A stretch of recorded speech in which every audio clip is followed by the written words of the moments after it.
Telecanal 28, una televisión a tu medida. Los conceptos emitidos en el siguiente programa son de la exclusiva responsabilidad de sus productores. Telecanal 28 no se hace responsable de los mismos. El siguiente programa es clasificación B para mayores de 14 años. Hola amigos, ¿qué tal? Eric On TV ya está al aire. Un programa muy divertido, con entrevistas, historias reales, videos de aquí, de allá y de todo el mundo. Además, consejos, tips y muchísimo más. Sintonízalo este y todos los sábados a las 11 de la noche, solo por Eric On TV. The best is yet to come.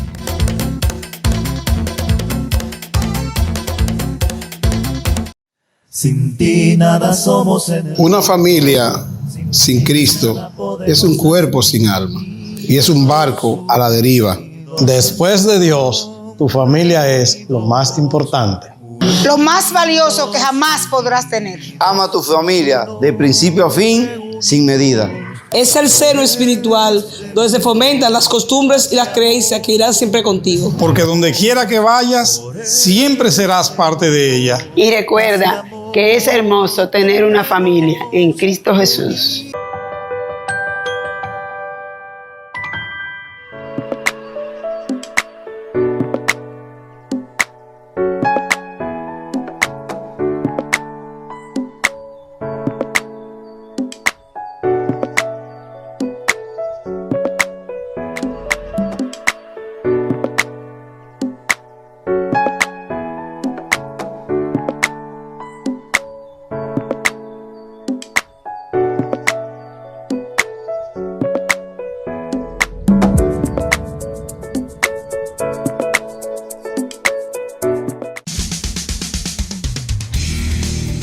Somos Laboratorio Clínico Beltrés Rojas. Desde más de 25 años cumplimos con la función vital en el cuidado de tu salud. En nuestro laboratorio puedes realizarte tus análisis clínicos en general. Somos un personal confiable, responsable y empático.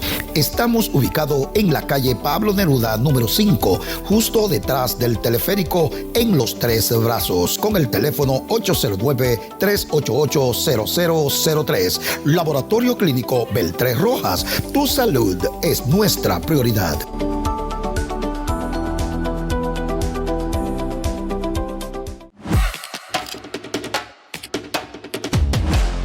Eric On TV Show.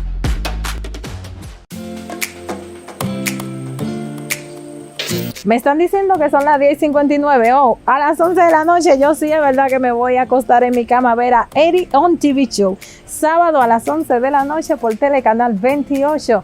Eric On TV Show es la opción. Así que ya ustedes saben, mis amores, Caprichosa TV te está invitando cada sábado a seguir Eric On TV Show para soltar el estrés y el aburrimiento.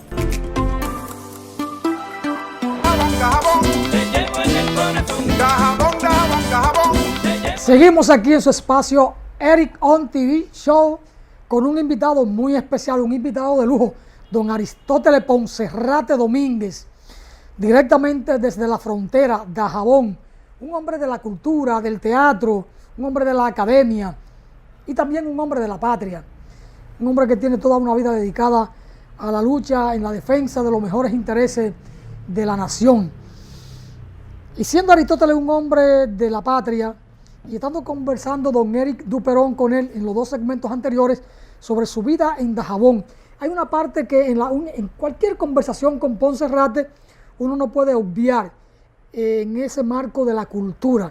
En todos los pueblos del país y en cualquier parte del planeta, siempre en cada pueblo pequeño tiene sus particularidades, sus costumbres, su cultura, y aparecen uno que otros personajes que son folclóricos, que llaman mucho la atención y que la población lo disfruta y que lo mira con cariño y que le tiene mucho aprecio por su forma particular y porque además estos personajes folclóricos son gente muy noble, muy buena y son folclóricos por alguna razón, por alguna manifestación. Algunos de ellos o han pedido un poco las luces porque son muy inteligentes, estudiaron mucho y de repente un circuito se les produjo. Y así, otros porque se dedican a un aspecto cultural o a una práctica en el pueblo, que sienten que su manera de ser o de hablar o de hacer las cosas son atractivas para la gente de la comunidad, y ciertamente así ocurre. Y así es que entonces queremos que Aristóteles Ponserrate nos hable un poco de esos personajes históricos, folclóricos, muy pintorescos que hubo en Dajabón en su tiempo, tanto cuando él era muy niño, pero que recuerda de algunos personajes, como también cuando fue creciendo, que venían surgiendo otros personajes y otros que ya se iban haciendo adultos, siendo eso parte del folclorismo en Dajabón. A ver si Ponserrate nos habla de esos personajes que en cada pueblo existen, pero que hablemos de los de Dajabón de su tiempo. Wow, son muchos. Es probable que la memoria me traicione, pero había uno que visitaba mucho la platería de Don Pedro y Julián Senfler, donde trabajaba mi padre, Guarioné Erasmo Ponserrate. Ahí en la 27, en la Valerio número 32, esquina 27 de febrero, allá en Dajabón. ¿Qué Futre? Futre andaba siempre con su tercia en el bolsillo y siempre pedía para completar su tercia. Su tercia era una chatica pequeña de ron, que nosotros le decíamos la burgalita, si era de Brugal, pero que esa tercia también era de este ron de Bermúdez. El Caregato. El Caregato de Bermúdez también, que tenía una chatica.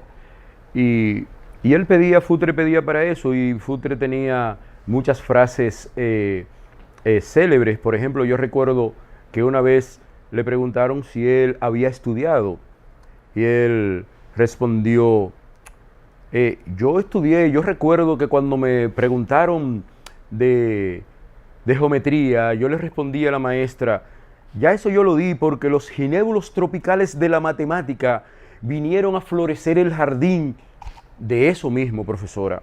Y eso ya yo lo estudié. Y él salía con frases así, altisonantes, que no tenían ningún sentido, pero que para él era una frase célebre y muy...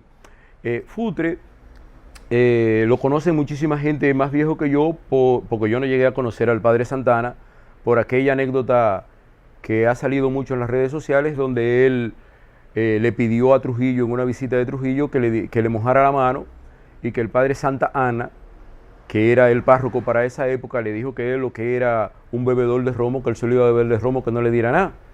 Y entonces la famosa frase que todo el mundo conoce allá de Dajabón, padre Santana, qué malo fuiste, papá me iba a dar, papá era Trujillo, y tú no quisiste. Bueno, pero yo conocí a Yoín, que me parece que era la mamá de Coclillo, y otra muchacha más que andaba con ella, que también tuvo una hija. Coclillo fue... Hueso. Le decían Hueso a la muchacha. Hueso le decían a la muchacha, Hueso. A Coclillo fue amigo y compañero de todos nosotros. No, Coquillo no, Coquillo era otro personaje. El hijo de Pinín era Mazorca. A Mazorca, Coclillo era otro, que después trabajó en cuestiones eléctricas, y creo que fue de un corrientazo que murió, o de una sobrecarga eléctrica, que ese fue muy amigo de uno, y que fue muy colaborador con toda la generación nuestra.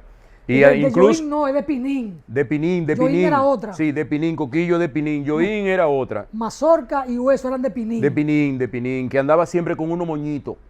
Bueno, otro personaje, y que aunque no era un personaje muy ilustrado y que andaba en todos los medios culturales, era el hijo de Doña Cuca, que era Mingo. Minguito el Ñeco, Mingo el Ñeco. Ese no salía también de la platería, lambiendo su traguito allá, con Julián, Guarioné, Miguelo Jiménez, Dundo, el hermano de Miguelo, y esa gente, el Mr. Tontón, que es otro personaje, que era el que hacía chichigua y nos vendía la chichigua allá en Dajabón, y también reparaba sombrero, Tontón. Recuerdo también que debe estar vivo todavía Blas Cementerio, que también no salía de allá de la platería. Hay una persona que no es un personaje, pero que sí yo lo quiero mencionar, no porque sea un personaje, sino porque murió muy joven, era una persona muy querida, incluso por los niños que íbamos subiendo. Se trata de Nuná Roca. Don Juan Roca no es un personaje ido, ni loco, ni nada. Era una persona muy bonachona, que le gustaba el trago y que le gustaba conversar con los niños y lo trataba con mucho cariño y le hacía historia y nos ponía a gozar. Y murió muy joven, creo que murió antes de los 40 años. Hermano de Fillo Roca y de Rosa Roca. Nuna murió en Haití. Sí, pero murió joven, lo que quiero decir que murió joven. 33 años, murió exactamente. Joven. Y quiero reconocer la calidad humana de ese compueblano nuestro, casi vecino, porque él vivía al final de la Valerio, por allá cerca de Don Jato, por allá. ¿Eran vecinos? Sí, era vecino de Don Jato, por ahí cerca. Y entonces, aunque no es un personaje de lo que me estás abordando ahora, sí quiero recordarlo en este segmento porque me llegó muy hondo que muriera tan joven. En la práctica aquella violenta de los toros y los civiles, ¿hay algunos personajes? Sí, ahí está Diógenes. Creo que Laíto también era, él nunca se vistió de toro, él era civil porque era un tigre muy braguetú, es decir, a él lo desafiaba y vaina, y qué sé yo. Hay un amigo de nosotros que perdió un ojo, lo que yo no recuerdo es cómo se... Diógenes. Fue Diógenes, sí. Pero Diógenes bebía allá también en la platería con Julián, porque Diógenes era chiquitico y pequeñito, así como de tu estatura, y manejaba el fuete con mucha destreza. Aunque era muy sangriento y sigue siendo sangriento, eso de los toros. Los toros son sangrientos. Diógenes murió. Sí. Ahora, Poncerrate, ¿cómo vincular esos personajes folclóricos al tema de la cultura y a la identidad? ¿Por qué son culturales? Porque la comunidad lo asume como un bien de la comunidad. Todo el mundo lo trata con deferencia y algunos con cierto menosprecio, pero no los maltrata. Es decir, la comunidad lo asume como parte suya. Y al asumirlo la comunidad como parte suya, se hacen parte del acervo cultural de la universidad. Por ejemplo, Emilio Pelota. Ninguna persona mayor que yo recuerde cuando yo era niño nunca le dio un improperio a Emilio Pelota. Solo nosotros, los chiquitos, que a él no le gustaba que le dijeran Emilio Pelota, le caíamos atrás en grupo. Emilio Pelota, Emilio Pelota. ¿Por qué Emilio Pelota? Porque él tenía el cuerpo lleno de unas protuberancias que era una especie de enfermedad de la piel. Nunca nadie me dijo cómo se llamaba esa enfermedad, ni nunca le he preguntado a un especialista de la piel cómo se llama eso, que el cuerpo esté lleno de protuberancias, y entonces por eso le decíamos Emilio Pelota. Esas protuberancias salen en todo el cuerpo y él tenía el cuerpo lleno, incluso él andaba en sandalias porque en los pies también tenía algunas protuberancias y ningún zapato le entraba. En el caso también había otro personaje que siempre vestía de caqui con un kepi, que siempre andaba frente al Colegio La Altagracia, entre donde vivían los Juli hasta donde vivían los Mejía. Él no salía de esa esquina ahí.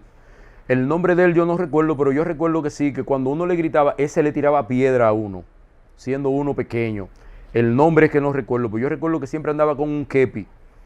Él, Pedro el Tuerto, ahora me recordé, Pedro el Tuerto, cuando uno le decía Pedro el Tuerto, le tiraba piedra a los carajitos. Yo recuerdo eso, porque muchos nos encaramábamos huyéndole a las pedradas en los arbolitos de pino, que eran bien decorados, que había en el viejo parque Duarte, y uno se encaramichaba ahí para huirle a las piedras de él.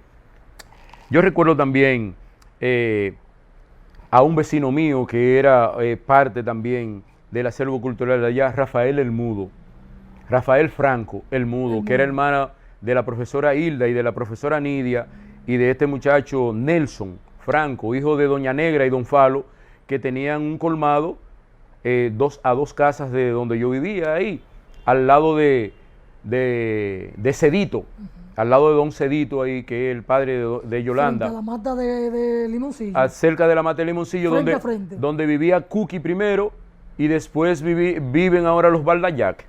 Pero en esos personajes folclóricos no todos son personas que se le han ido las luces, porque hay que recordar a los Quique, que eran personajes muy folclóricos. A eso voy. Y los Quique eran gente trabajadora. A eso voy. Ellos eran, nosotros les decíamos los pintores de la brocha gorda. Porque eran pintores de brocha y creíamos que eran dos. En un programa, en una conversación contigo, supe que había un tercero que se llamaba Firo, me parece. Firo, que se alió a ellos y que después entonces a los tres le llamaban los Quiques, porque ellos lo buscaron y entonces ellos bebían juntos, pintaban juntos y todo eso, pero lo que eran hermanos de verdad eran Quique el Gordo y Quique el Flaco. Pero eso eran personajes también, pero también... Los Quique eran hermanos de Curica, me parece. Sí, debo recordar a Cándido, porque Candú se llamaba Cándido. Y Cándido era una persona muy servicial, que casi todo el mundo lo mandaba a hacer recado y cosas. Y creo que incluso él trabajó en el Hospital Ramón Matías Mella. Aún en la actualidad hay un muchacho que se llama como Jesús María, que pide en el parque, que es uno de los personajes que trabaja como ujier allá en el Hospital Ramón Matías Mella. Creo que es Jesús María, que se llama, un grandote él que anda con un bastón. Que yo lo veo siempre que yo lo veo ahí en el parque, siempre me raja con algo, con una picadera. Te iba a preguntar sobre eso. Si hoy en los pueblos todavía existen esos personajes, porque en aquellos tiempos los personajes proliferaban, diversos. Quedan algunos. Eran muy distintos, pero eran personajes muy folclóricos de los pueblos. Quedan algunos. Por ejemplo, ese que yo te digo, Jesús María, iba mucho a la platería. Bueno, estos son nuevos. Ese señor tiene más de 70 años. Incluso anda con un bastón, pero yo lo recuerdo. Sí, ¿recuerdas a Jesús María? Sí, que todavía trabaja de ujier ahí en el hospital. Y está vivo. Sí, está vivo. Hay gente que puede durar tanto. Ajá. Entonces yo recuerdo Chompito. Yo me recuerdo de Chompito porque me lo recordaron en las redes sociales. Yo no me recordaba de él, pero me recuerdo sí que él hacía así con las axilas, un cantico que decía, no me recuerdo cómo decía el cantico, déjame ver.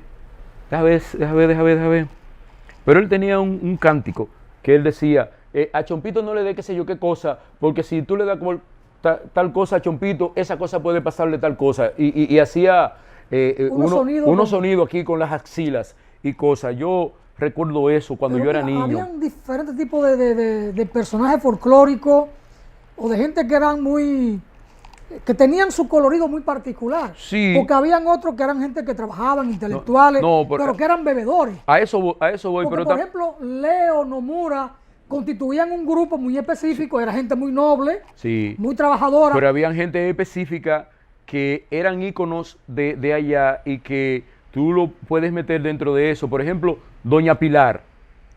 Doña Pilar es un ícono de Dajabón, pero a Doña Pilar no se le conoce como un ícono de Dajabón como todo, se le conoce como la friturera de frente al Maribel. Habían dos. Sí, había otra. Estaba Pilar, la de la calle Valerio, casi esquina Dulce de Flair. Esa era tenía un problema aquí en la columna. ¿Cómo se llamaba esa? Yo sé que había Doña Pilar. Ay, ¿cómo se llamaba? Se me olvidó. Tilana. Doña Tilana y Doña Pilar, que eran las dos fritureras a la que nosotros le cogíamos fiado cuando se nos acababan los cuartos, después que salíamos de una parranda en el Maribel. Claro está. Pero también uno puede recordar personajes, por ejemplo, como Don Eligio, el colmado de Don Eligio, ahí en la Valeria, esquina 27 de febrero. Ese colmado duró muchísimo tiempo. Después que Don Eligio se retiró. Lo tuvo Juan Ten. Después lo tuvo Juan Ten. Después de Juan Ten se lo arrendó a otra persona y después el colmado desapareció. De ahí mismo. Pero en esa misma esquina, frente al colmado de Don Eligio, había una barrita que después se mudó un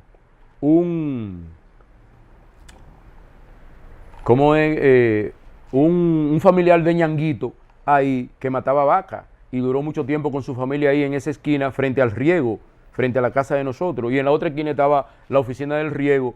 Esos eran otros personajes, los carniceros. Exacto, y ahí en la oficina del riego, porque Pop era un personaje sí, y ahí había un personaje en el riego que era el vigilante de ahí, que era Marabé, un haitiano que no pronunciaba bien los nombres. Yo recuerdo que él decía, Aricótero, vaya para su casa que lo están llamando. ¿Me entiendes? Eso era un personaje ahí, porque ese era ahí. Y ahí en el riego había otro personaje también, que uno le tenía mucho miedo, que vivía ahí mismo. Tenía una casita debajo de la mata de limoncillo del riego, que todavía está ahí, de la oficina del riego, que de ese yo no me recuerdo el nombre. Pero yo sé que ahí había un señor que nosotros le teníamos mucho miedo. Cuando decían que ese señor iba a llegar, todos salíamos corriendo de por ahí. Dentro de los sacerdotes de la Iglesia Católica, ¿había alguno que fuera un personaje así muy típico que se recuerde, que se identifique de tu tiempo? Sí, el fundador de la rondalla de allá, el padre Guido Arteaga. ¿Por qué se recuerda el padre Guido Arteaga? Porque el padre Guido Arteaga le gustaba enamorarse muchísimo. Y aunque era muy discreto al enamorarse, incluso se dice que dejó unos cuantos hijos allá en Dajabón. Usted está pareciendo un hereje, don Ponce. No por herejía, se dice, no lo estoy afirmando, pero Guido bueno, qué sé yo, para mi época eso se habló muchísimo allá, entonces, pero Guido Arteaga... Era un hombre de la cultura, además. Era un hombre y sabía tocar, y sabía tocar el bandoneón, enseñó a Purito, él fue que enseñó a Purito, que después se quedó siendo Purito el director del coro de la parroquia y toda esa cuestión, del cual formamos parte Luis Salcedo y yo, Milagros Cordero, el propio Chuchi Senfler, Chuchi Ramírez Senfler, Luchi García, en paz descanse, el propio Martín Sánchez, es decir, una pléyade de jóvenes de esa época que fuimos y acompañamos, como esta chica que es agrimensora, que vivía en la Valerio también, para allá atrás, ¿cómo se llama? Que se graduó conmigo de agrimensura, ay Dios mío, ¿cómo se me van los nombres? Que vivía al lado de Moreno Checho. Yo soy muy joven, Ponserrate, yo no puedo recordarme de esas cosas. ¿Qué pasa, muchacho? No. Bueno, es así. Bueno, es interesante la conversación con Ponserrate sobre los personajes folclóricos de Dajabón. Es un tema que toca a cada pueblo, porque cada pueblo en la República Dominicana tuvo y tiene su personaje folclórico que marcan una manera muy particular de ser, y que los jóvenes que salieron de aquellos pueblos, que vinieron a la universidad, que se graduaron en medicina, ingeniería, derecho, los recuerdan con mucho cariño porque marcaron una época. Y yo pienso, a la distancia de 40 años fuera de mi pueblo, Dajabón, que estos personajes con otro nombre, con otro rostro, con otra manera de ser, también hoy llenan de colorido las calles y los parques y las plazas de Dajabón. Así que muchas gracias, Ponserrate. Se le escapó ahí, bueno, era poco tiempo, a dar un poco de la tribuna, porque también ahí había su momento, claro, la tribuna, sí. El Canal Mayor, los baños en el río Masacre y todas esas cosas, y como uno siendo muchacho veía a las haitianas cuando se aproximaban a lavar a la otra orilla del río Masacre y todas esas cosas, o cuando salíamos a marotear a la finca del colegio, a la colegio agrícola. Todas esas cosas hay que escribirlas porque nos dan unos colores muy específicos de la manera de ser de nuestro pueblo y de nuestro tiempo. Y las tardes infantiles del Johnny Bar, de Olivero Castillo, bueno, y todo amigos eso. Y amigas de Eric On TV Show, un placer haber tenido aquí con nosotros a don Aristóteles Ponserrate conversando de esas particularidades, de ese colorido que tuvo el pueblo de Dajabón en los tiempos de Aristóteles. Yo no estaba, yo para esa época era muy jovencito. Hasta la próxima. Dajabón, Dajabón, Dajabón, te llevo en el corazón. Dajabón. Somos Laboratorio Clínico Beltrés Rojas. Desde más de 25 años cumplimos con la función vital en el cuidado de tu salud. En nuestro laboratorio puedes realizarte tus análisis clínicos en general. Somos un personal confiable, responsable y empático. Estamos ubicados en la calle Pablo Neruda, número 5, justo detrás del teleférico en Los Tres Brazos, con el teléfono 809-388-0003. Laboratorio Clínico Beltrés Rojas, tu salud es nuestra prioridad.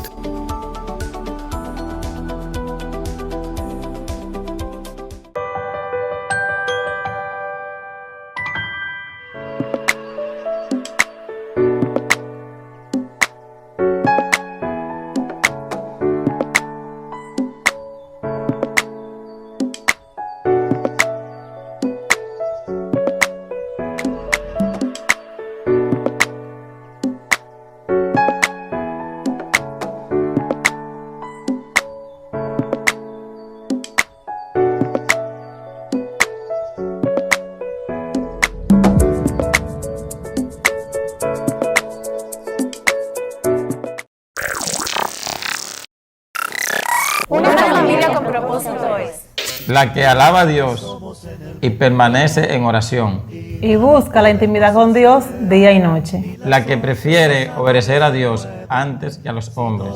La que se aman y se respetan mutuamente. Somos esa familia.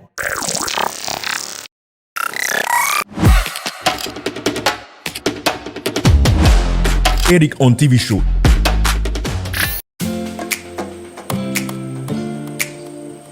Hola mi gente, Rafael Alduey es para invitarle a que vean a Eric TV Show, mi amigo del alma, en francés, en inglés y en español. Vean a Eric TV Show dentro y fuera de las redes, así que no se lo pierdan.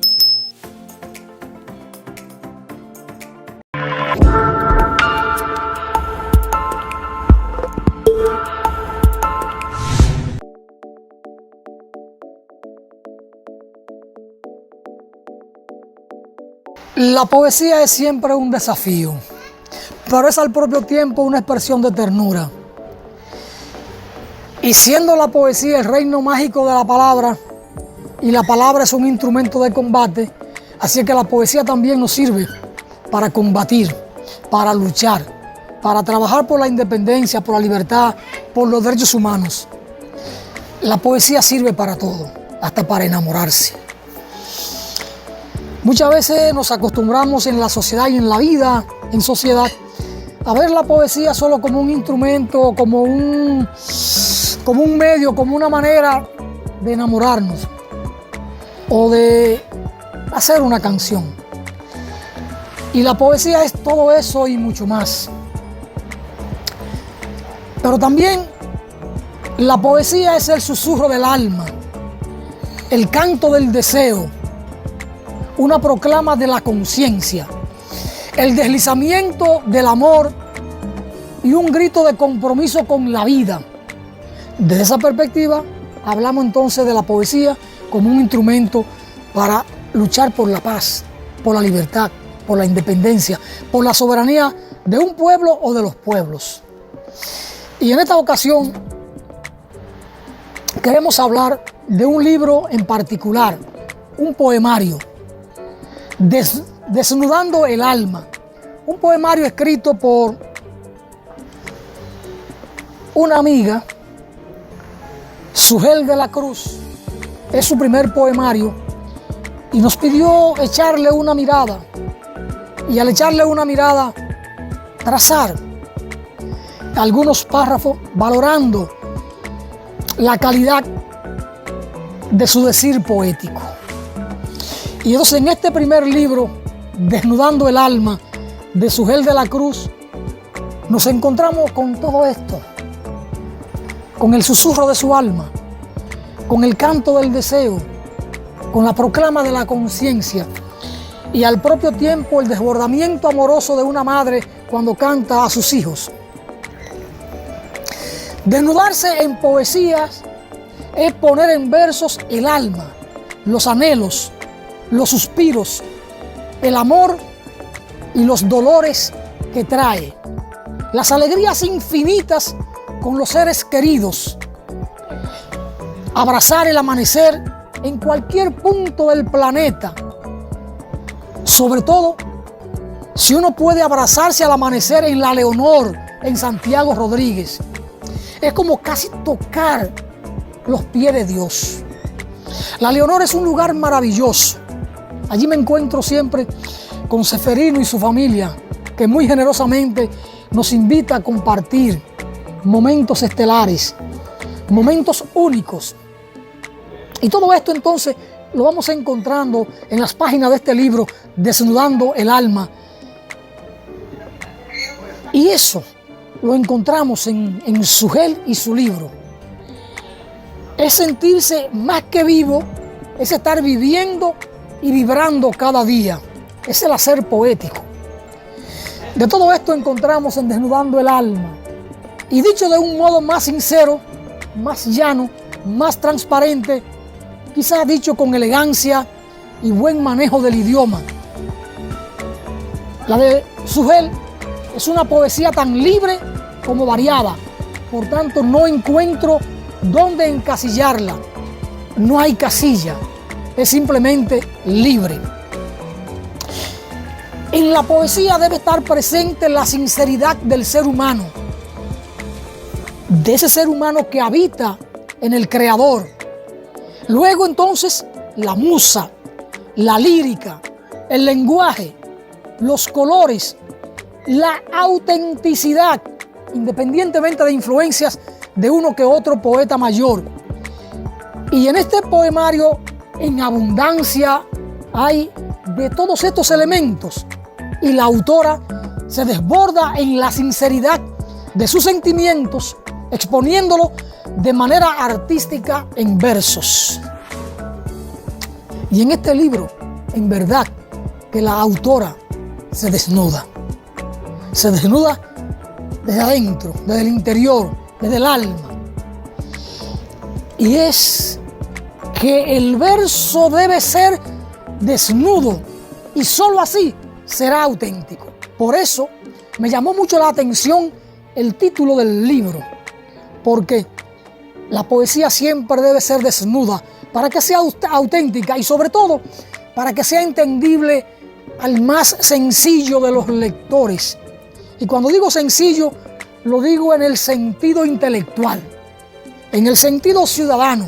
Es decir, que una persona, hombre o mujer, sin mayores preocupaciones intelectuales o con la más elemental preparación intelectual, pueda entender al poeta. Por eso, este libro tiene un título que le encaja, Desnudando el alma, porque son poemas desnudos. No vale entonces el ropaje, el encuadre ni el maquillaje para construir o destilar buenos versos. No es que aboguemos por un liberalismo en el lenguaje poético, no se trata de eso. Hay que trabajarlo y presentarlo limpiamente en un lenguaje decoroso. Y lo digo por esto, que a veces nos encontramos con textos de un lenguaje muy trabajado que se hace inentendible al común de los mortales. Es como si escribieran para una élite lingüística que no alcanza las 3 docenas. Entonces, el poeta tiene que buscar en ese lenguaje desnudo, en ese lenguaje transparente, en ese lenguaje que lo pueda conectar con el pueblo, esa manera de comunicar, porque tiene que haber entre el poeta y el ciudadano, entre el poeta y el pueblo, esa conexión magnética de que el pueblo pueda entender lo que el poeta está queriendo transmitir, y de hecho transmite en la construcción de sus versos, pero siempre que lo haga con ese lenguaje entendible.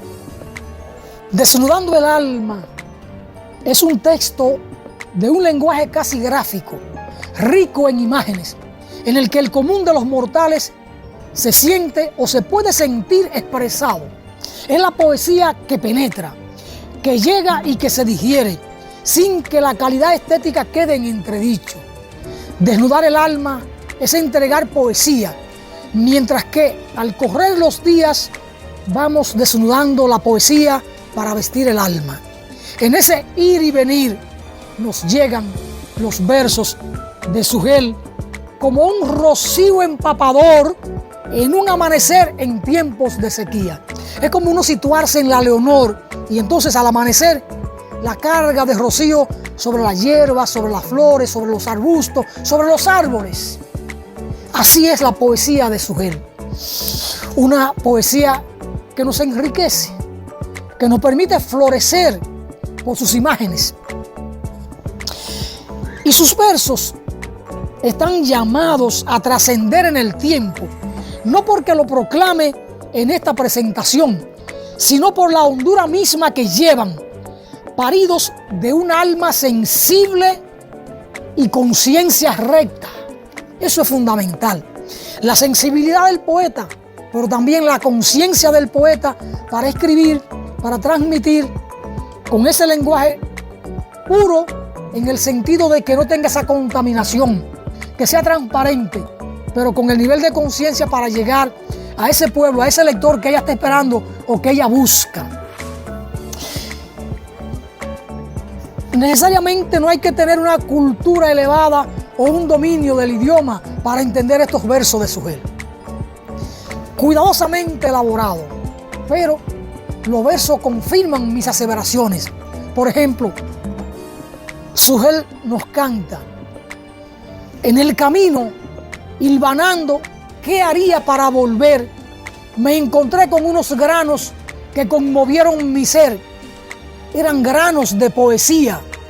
Me rogaban recoger, plantarlos y cultivarlos, a ver si podían florecer. ¡Qué versos! Y al leerlos, no hago más que pensar en los versos de Salomé. Desnudando el alma es un poemario que sacude al lector, lo sacude y lo convoca y lo deja atrapado. Y los que han amado más de una vez en la vida se sentirán expresados en algunos de los textos del libro Desnudando el alma. Arden sus páginas, sus vivencias y su encanto de escribir es ardiente.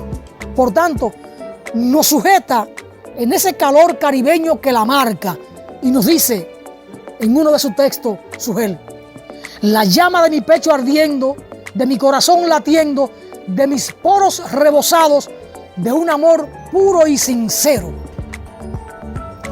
Trascendente. Y por eso vuelvo y digo, cuando la leo solo pienso en Salomé. Y en ese canto queda plasmado el sentir ético de la poetisa, que aunque su pecho ardiendo es de un amor puro y sincero, un fuego que no arrasa nada del entorno, más bien es como si fuera un volcán que de sus erupciones solo brotan lágrimas de dolor, lágrimas de amor o de las incomprensiones del amor entregado, no valorado en la pureza y la sinceridad de su entrega. Y lo canta sin rubor. Es la poesía. Y cuando el poema la persigue como un grano de maíz para ser sembrado, ella se detiene, lo toma, vuelve la vista, luego levanta la mirada y entre las nubes se dibuja el verso que descifra: volver a ser tuya y desnudarnos el alma, volver a ser tuya y observar tu desnudez, volver a ser tuya aunque sea unos instantes, volver a ser tuya y que tú seas mío también. Cuánta profundidad, cuánta elegancia, cuánto desprendimiento amoroso. Cómo nos llega tan directamente el verso de Sugel. Entonces, sonríe, sigue su camino, sabe que el camino de la libertad ha sido emprendido y el poema acelera el paso en el trillo de la independencia del alma. Ella toma el grano de maíz, lo contempla en su mano, decide sembrarlo y van naciendo los versos que reúne este libro. En la autora habita la poesía, tiene la fuerza y la pone en cada verso. Ha vivido con intensidad los días que ha marcado en el calendario. Recrea en los versos lo vivido sin miedo y con la confianza de su entorno transmite artísticamente la existencia derramada en amor y cuenta la alegría con que vive sin ocultar los desvelos, los desamores y el encanto de vivir enamorada a plenitud. Sobre todo, un elemento que vamos a encontrar en estos textos poéticos de Sugel, reunido en este poemario Desnudando el alma, es su maternidad. Cómo ella proclama su maternidad, la lleva como tinte de orgullo y convierte en versos los suspiros, las alegrías, los llantos y ocurrencias de cada uno de los vástagos. En suma, es una poesía de vida. Esa vida, esa entrega, ese martillar cada día, es una poesía de vida. Las palabras no les huyen, las sujeta y las domina a su antojo y canta solo lo que quiere cantar. Lo canta en libertad, como debe ser. El poema es siempre libre y por eso la poesía es libertad y nos acompaña siempre en los caminos de la vida. Para mí, más que un placer estético, un honor haber recibido la confianza de la autora para que yo valorara y presentara su primer poemario. Los caminos de la autora en el mundo de la literatura marcan un buen sentido, marcan un buen horizonte, tiene un norte claramente trazado y yo pienso que tendremos en los años por venir muchas y muy buenas páginas de Sugel de la Cruz. O para decirlo en el tono poético, vamos a recibir de Sugel de la Cruz muchos y muy buenos versos. Y para mí quedo más que complacido, honrado con la distinción que la autora me ha dado, me ha permitido para presentar y valorar su obra. En buen momento, en buena hora, Sugel, para ti muchos éxitos. Los lectores van a encontrar excelentes versos en este poemario. Muchas gracias.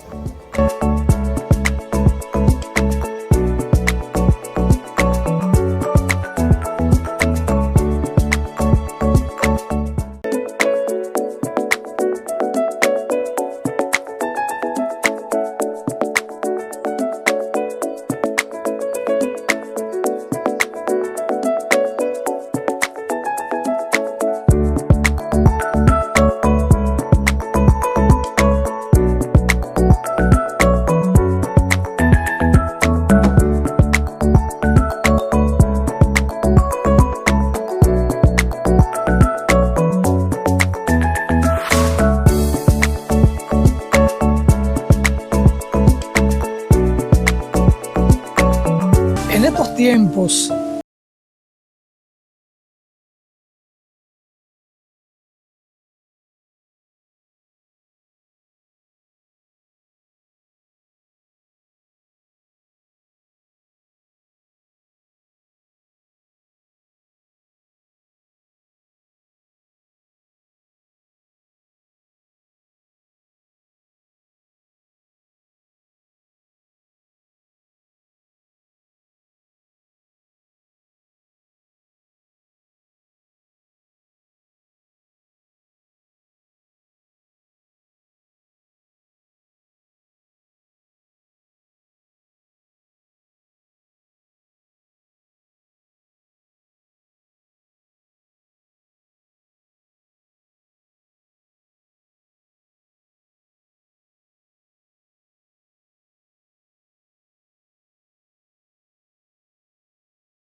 patricios humanos, nuestros restos sabrán inhumar, y los restos de tantos hermanos como buenos sabrán respetar.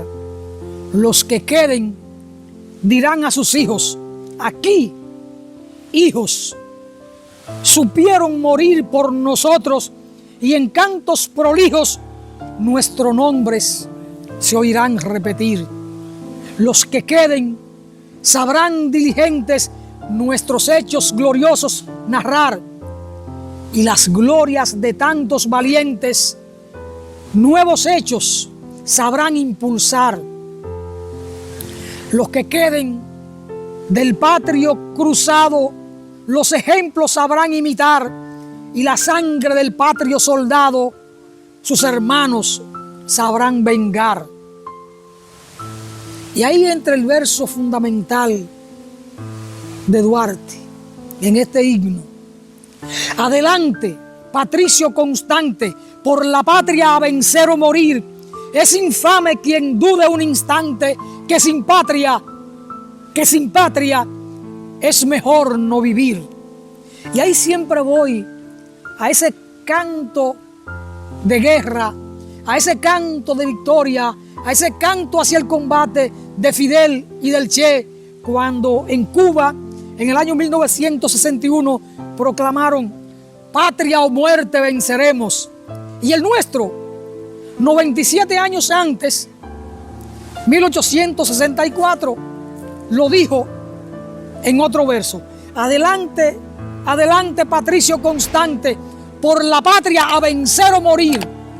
Ese por la patria a vencer o morir es el mismo grito de Fidel y del Che: patria o muerte venceremos. Solo que el nuestro, el padre de la patria, lo dijo 97 años antes. Qué grande nuestro Juan Pablo Duarte. Y hay un poema inmenso en el que Duarte, en estos versos, recoge la pesadumbre de su vida, la situación material en la que desenvolvía su vida él, sus hermanas y su hermano menor Manuel en Caracas. Tristezas de la noche lo llama.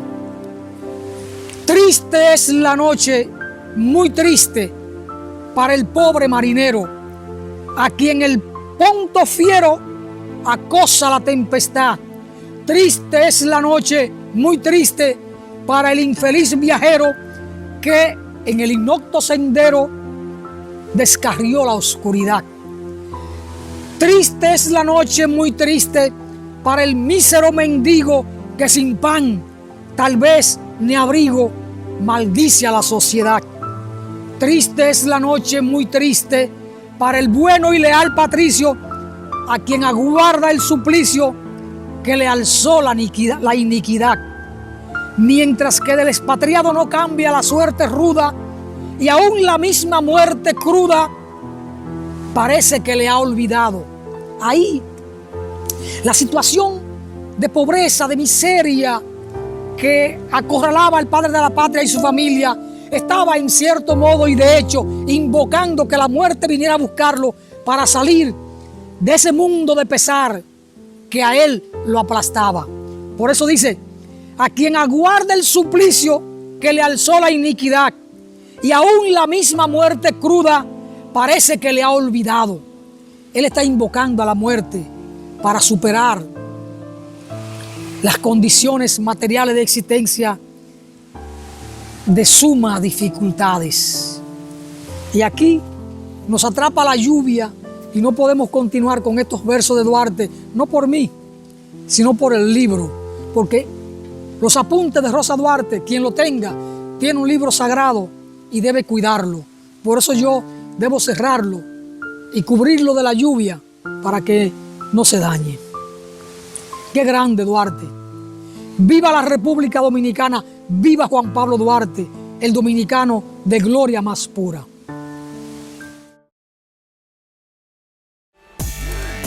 La cultura y lo social son los ejes centrales de los pueblos. Vívelos a través del programa sociocultural Eric on TV Show, todos los sábados por Telecanal 28.